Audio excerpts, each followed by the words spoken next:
svæver vægtløs over byen. Holder dig inden for den afgrænsende cirkel. Du har himlen for oven, jorden for neden.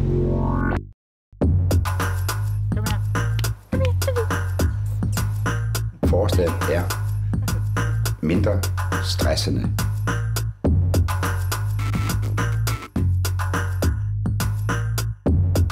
Det er hurtigt, det er effektivt og det er trygt. Altså, det kan godt gå mig på indimellem. Men der har man levet i sin egen lille pub. Du er i byen, der ligger lige før eller lige efter byen. Du er i byen udenfor.